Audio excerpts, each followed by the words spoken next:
On to the last section of our course outline, and I believe I'll be gone the next 2 weeks. Next 2 Sundays I'll be in Morris, so I'm not sure again what will happen for Sunday school hour. Us pastor will do something for that.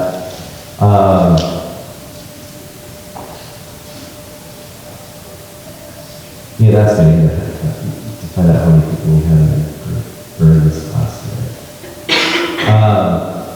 So we're going to talk about, start talking about imagination, and today, in doing so, we're kind of bring everything to a close. Probably not today, but we'll see. Things are getting a little more practical, I think, and so we'll stop this discussion. I changed the definition slightly because we're starting to talk about imagination, and this will make, I hope, more sense as we go through it. A worldview, all that one imagines about the world that affects how one lives in the world. And I use the word everyone's beliefs, all that one believes about the world before. So now I'm using the word imagine, and not quite interchangeably.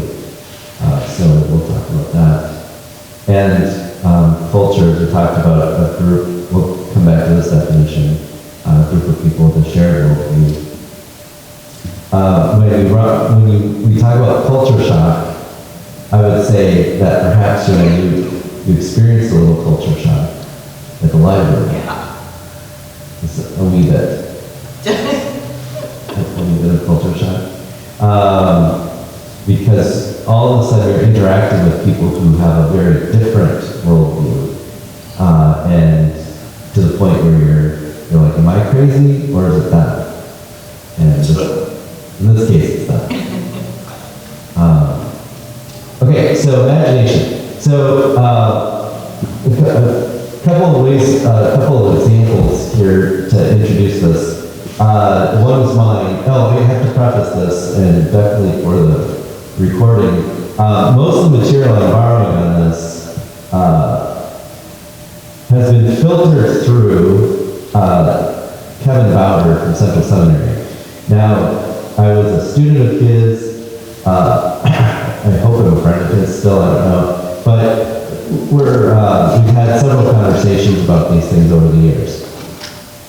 And then in 2010, he wrote a series of essays about the imagination.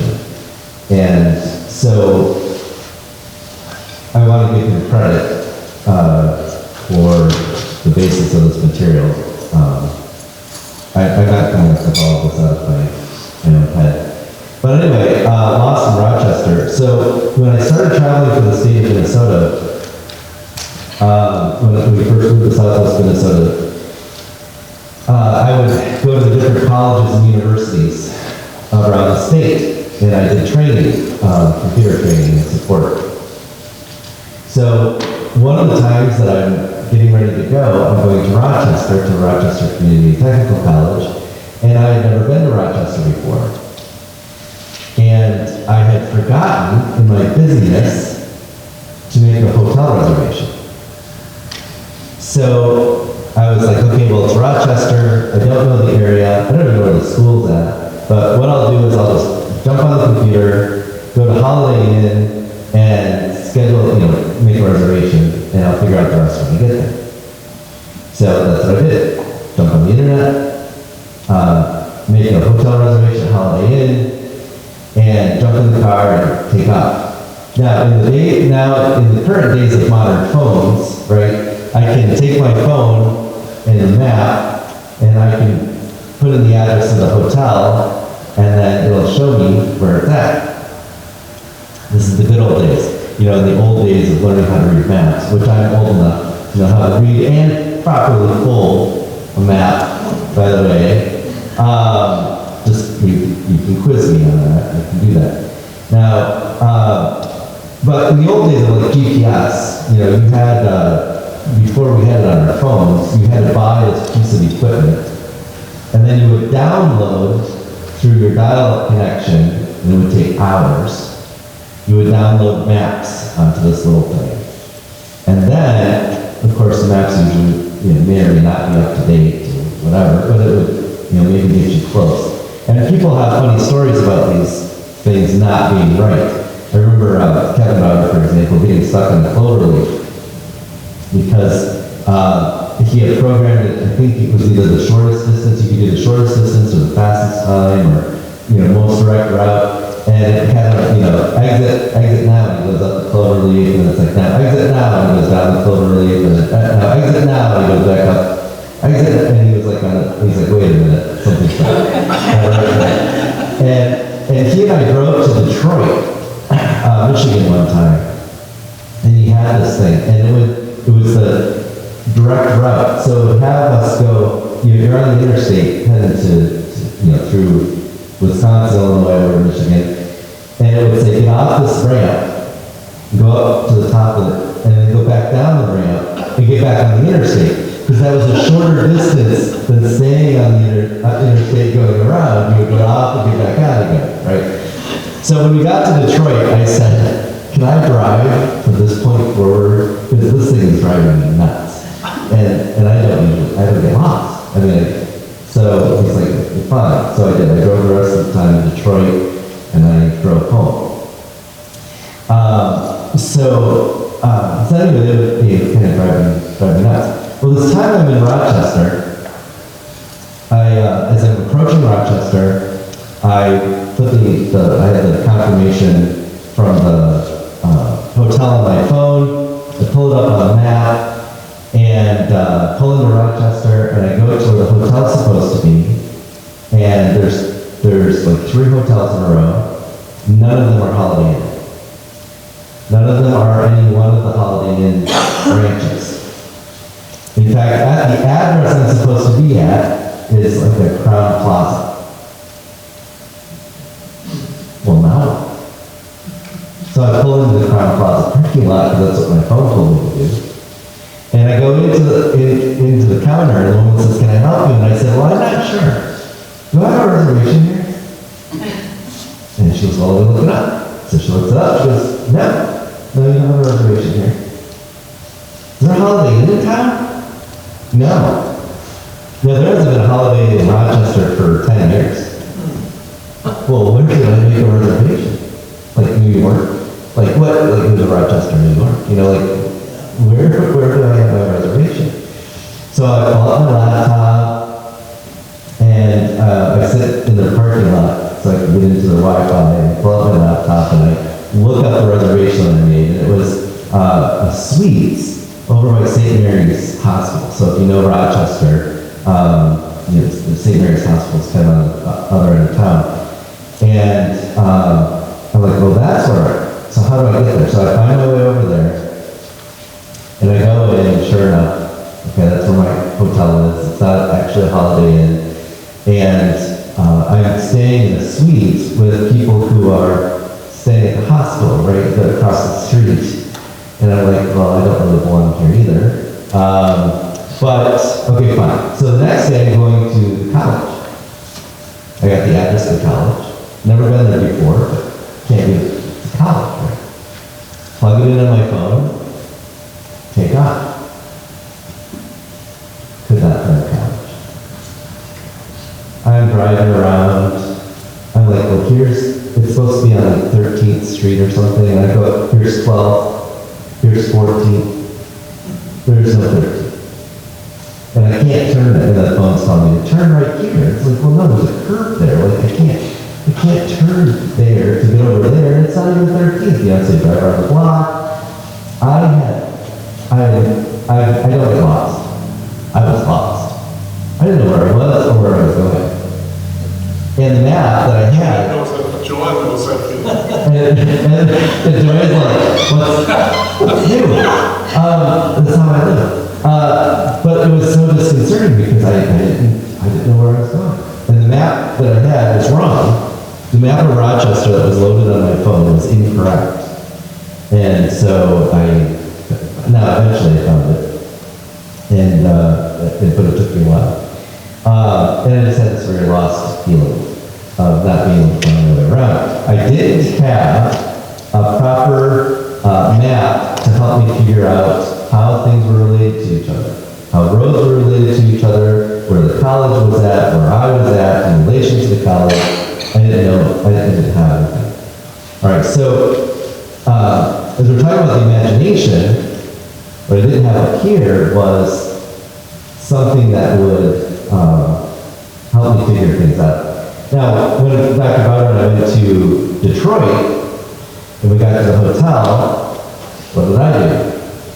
I looked at a map of Detroit, and I studied that map, and then I could put it aside, and then the rest of the time we were there, I knew where I was going, because I looked at the map. The other illustration of this kind of thing going on in our heads, our imagination, is imagining that you're in a snowstorm. And I don't know if this is the illustration that Dr. Bauer uses. I don't know if this came partly from a story. One of our faculty members at Central went over to Romania to teach. And we would fly, the school that we ran was on the western end of Romania, so we'd fly into Hungary and then travel to Romania, because it was actually shorter than flying into the capital city of Romania and going back, and in Budapest. Well, so the night before, a lot of times the faculty would go back to Budapest the night before, stay in a hotel, so they wouldn't miss their plane the next day. Because it could be risky. So one of the faculty did that, and he wanted to go in to see the city. So he got on the train, he went into the city to do some sightseeing. Coming back to his hotel, he missed his stop. And the train went one more stop, and then the train was done for the night. And since he missed his stop, he didn't know where he was and how to get from there back to the hotel. He didn't know how far away it was. He ended up having to walk, and he said it was a little nerve-wracking, because now he's not in a great part of town, he doesn't know where he's at, doesn't speak Hungarian, et cetera, all the problems you can imagine being in a foreign place. So anyway, Dr. Bauer uses this illustration of going past your train stop, but renting a car to go back and finding yourself lost in a snowstorm. You don't know where you're at, you can't find your way, and your vision is also clouded. And so this is kind of a story of where we are as humanity. We're lost in a snowstorm. So, remember this slide, I hear birds singing. For us to say, I hear birds singing, there's a sense in which our imagination, we have to use our imagination to make that statement. I hear the train on the tracks. Well, I can't see the train on the tracks. I might be able to feel the rumble of the ground. I might have heard the train whistle at the last crossing. But what I'm doing is I'm putting all those things together, and I'm imagining the train on the tracks. And I'm saying something like, oh, I hear a train out on the tracks. Or I hear a bird outside my window. And I say, I hear a bird singing. I'm using my imagination to put those things together and to come up with, hopefully, the correct interpretation. Now, as we get older, of course, our hearing is not so good, and we often misunderstand. I'm going to say misunderstand what our spouses say to us, and I'm going to stick to that. No, that's not what you said. That is exactly what I said. So, is that me or the computer? Oh, it's me. Okay. Yeah, confused. So we looked at this model before, and I'm going to refer to it again a little bit later.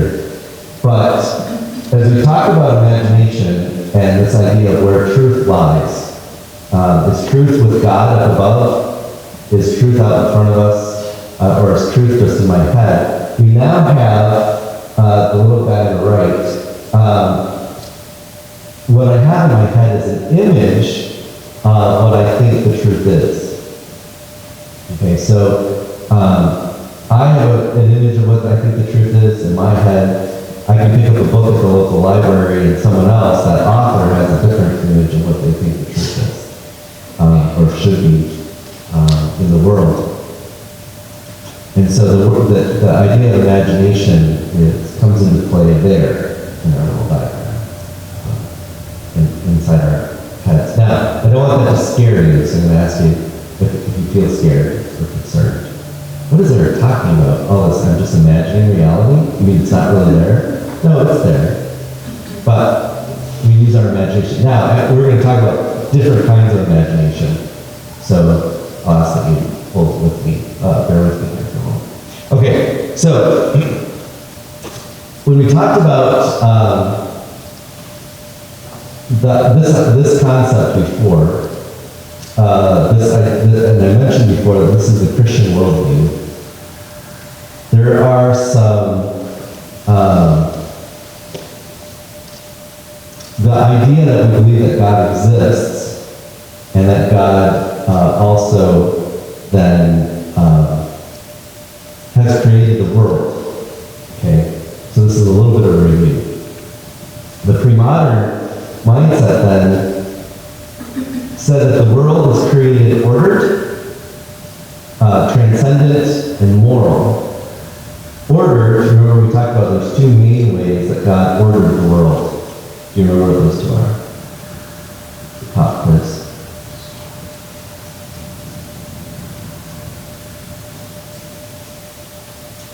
Caleb? One is he spoke. Okay, he spoke, so words. Yep. Through language. The other one we talked about last week. Love. Yes, it was love. Was it love? Yes. Good job, Julia. You can have a piece of candy after class. It's love, yes.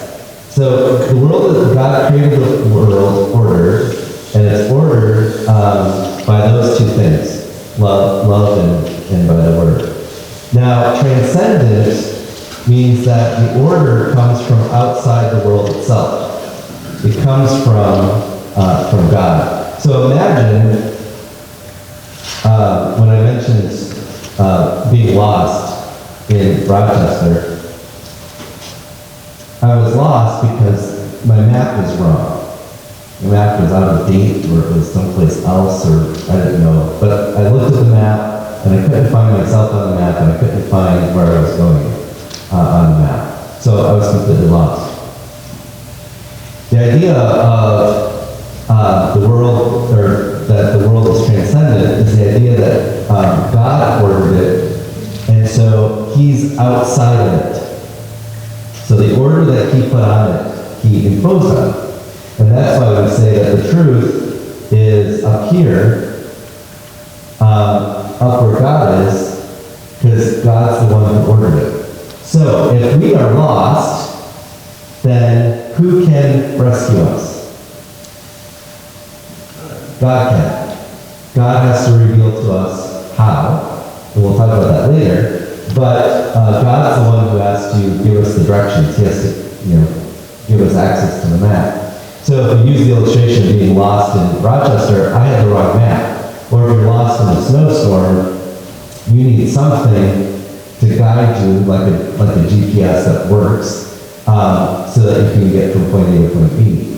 Or you can have, a rope tied from the dairy barn back to the house, if you want to do Little House on the Prairie. But you need something outside of the world to help you understand how the world is ordered. So that's what we mean by transcendent. And often, and this, I don't know if I've mentioned this here or not. I don't remember. There are three transcendent principles. I guess I'll just mention it here for passing. But there are three transcendent principles. Truth is one, goodness is one, and beauty is the third. So what's true is true, right? So we have right and wrong, or we have true or false, okay, we have truth. We have goodness, we have right and wrong, and we have beauty. We have beautiness and we have ugliness. Now, how many of you have heard the phrase, beauty is in the eye of the beholder? Okay, is that true or is that false? All right, well, Jeremiah is correct. Why is it both, Jeremiah? Because there are some things that are inherently so because God made it so, and then there are some that just fitting. Okay, I would say 75%. So yeah, when God created things that were beautiful. We actually see things in the scriptures that are described as beautiful. God made it that way. Now, we'll go down that rabbit trail right now. We'll go down it another day. But, so come back. And they're objectively beautiful. But God has also created us to respond to that beauty, and it takes someone to see that beauty and loving it to its right proportion to find it beautiful. So, so our opinion does actually play into that. But just to say that beauty is in the eye of the beholder, and therefore beauty is only what you think it is, that's not a true statement. And morals. So it's ordered, it's transcendent, and it's moral. Now, what do we mean by moral in this case?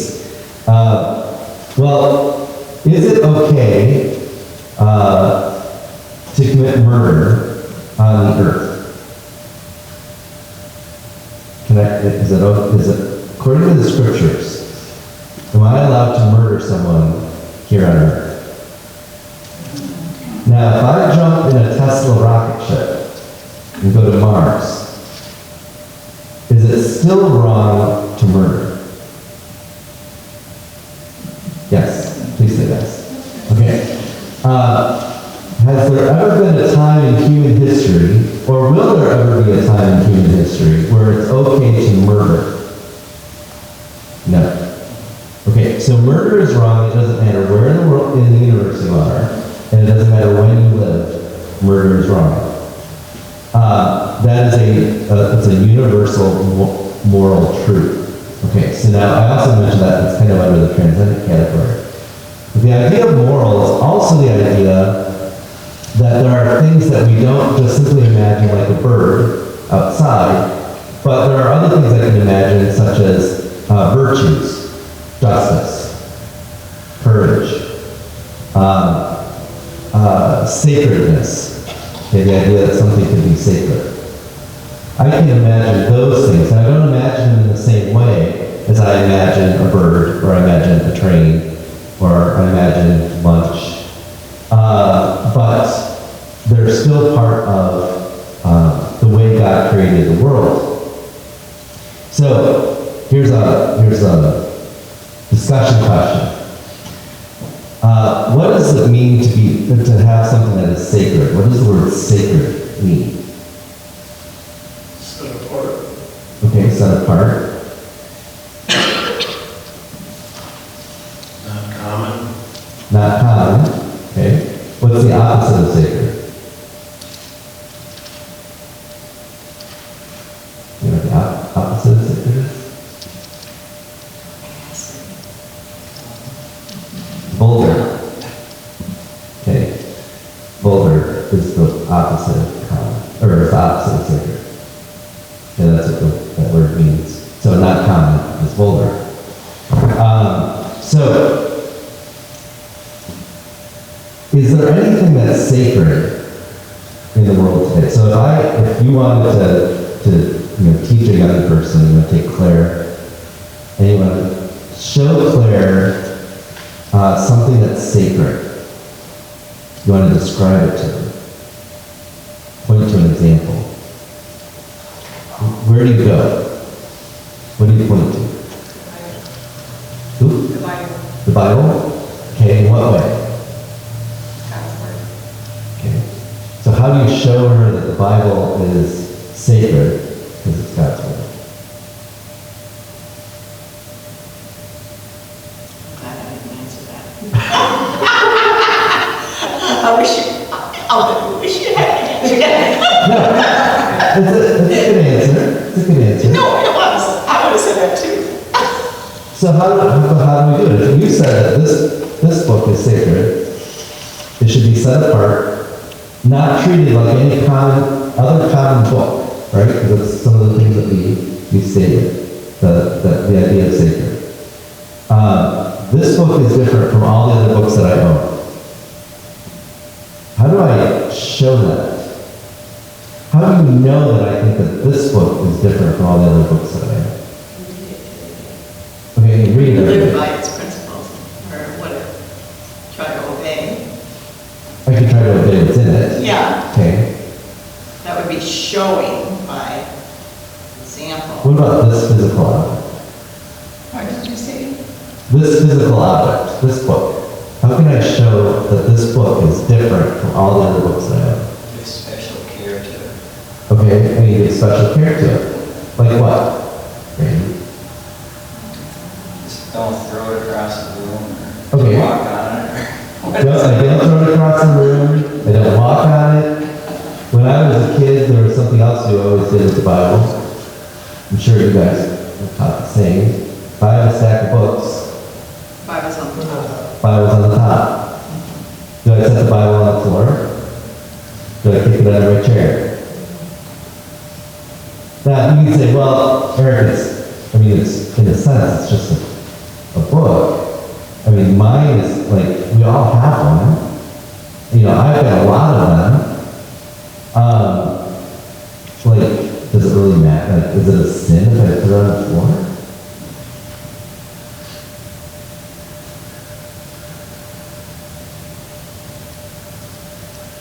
But if I'm considering it that it's something different from everything else, then what I treat it differently from everything else? When I stack it on top, when I not drop kick it. Okay? I was at a church out in, I don't remember where it was, California maybe, and this girl had a Bible, and it was a Living Word Bible. And another girl commented on it. Oh, you got your Bible. She goes, yeah, that's my Living Word Bible, but I have a holy one at home. Because the one at home said Holy Bible on it. Yeah, so the idea of sacred, it's a hard concept for us to imagine today. Because everything has been brought down to that level of the mundane, okay, where everything has been made common. So, while in one sense, there's nothing special about the book that, like, if I touch it or sleep, put it under my pillow, nothing special happens. It's not magical in that sense. But it is something that I should treat as sacred. Historically in the church, there have been a number of things that have been set apart as sacred. And so a lot of things in the Reformation got changed. So when you think about a church setting, okay, this is, what's the other word for place where we worship? Really long word. Tabernacle? No, we don't worship in a tabernacle. I mean, some people do call it a tabernacle, but Ecclesia? ecclesia? No, where do we worship? We would say this is the auditorium. This is the sanctuary. Okay.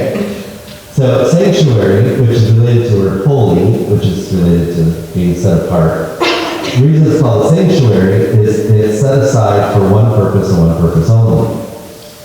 Not this story, but a sanctuary is one purpose only, and that is to worship God. Now, again, we as a church are gathered, ecclesia, we're gathered, and that's what constitutes us as a church. So we can worship in the building, we can worship outside, we can worship out there, we can worship in the classroom, we can go worship, in the park. It doesn't matter where, as long as we're gathered together, we can worship God. Okay. But if you're trying to, when you're reading the scriptures, trying to communicate that to somebody else, then there needs to be something in this world that we can point to that help that person understand the concept that we're talking about, to imagine something that's sacred, or set apart. And in the old days, the church sanctuary was also active in that way. And I think it probably still did. John Calvin was the one who did away with all ornamentation in the church building, and all instruments, by the way, even the piano, organ. And said, we don't need any of that for worship, and therefore he kind of stripped it away. What we have here today is not from John Calvin's verse, but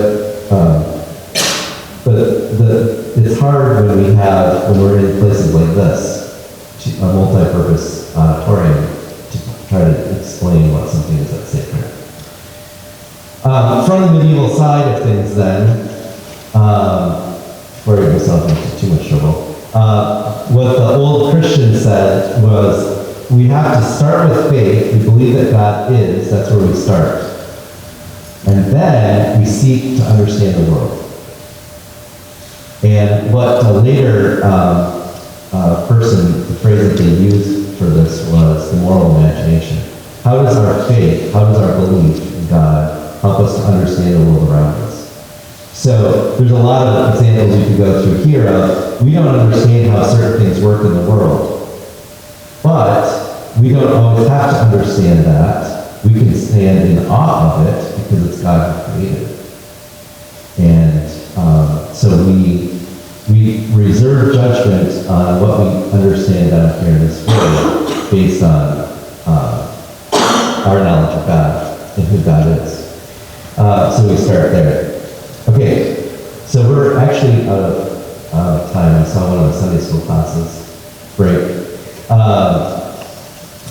So we'll, after Thanksgiving, like in December, see you in December, we'll move on and we'll try to finish this up. This isn't actually terribly long, and just depends on how fast we want to go through it, but I'm just a little bit farther to go. So, any questions or comments on what I said? There's more Bibles sold than any other book. Yes.